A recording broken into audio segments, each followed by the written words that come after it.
أعوذ بالله من الشيطان الرجيم. தபிக்கப்பட்ட ஷைத்தானை விட்டு அல்லாஹ்விடம் நான் பாதுகாப்பு தேடுகின்றேன்.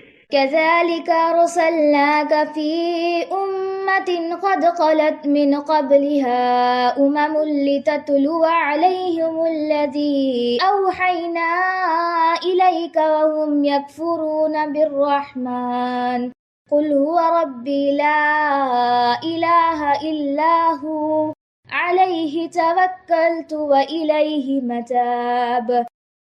நபியே, இவ்வாறே உம்மை நாம் ஒரு சமூக மக்களுக்கு நபியாக அனுப்பியிருக்கின்றோம். அவர்களுக்கு முன்னால் பல சமுதாயங்கள் வாழ்ந்து மறைந்து விட்டிருக்கின்றன. உம்மை எதற்காக அனுப்பியிருக்கிறோம் எனில், கருணைமிக்க இறைவனை அவர்கள் மறுப்பவர்களாயிருக்கும் நிலையில் உமக்கு வஹி மூலம் நாம் அறிவித்த செய்தியை அவர்களுக்கு நீர் எடுத்துரைக்க வேண்டும் என்பதற்காக. இவர்களிடம் நீர் கூறுவீராக, அவனே என் இறைவன், அவனைத் தவிர வணக்கத்திற்குரிய இறைவன் வேறு யாரும் இல்லை. அவனையே முற்றிலும் நான் சார்ந்திருக்கின்றேன். அவனே என்னுடைய புகலிடம் ஆவான்.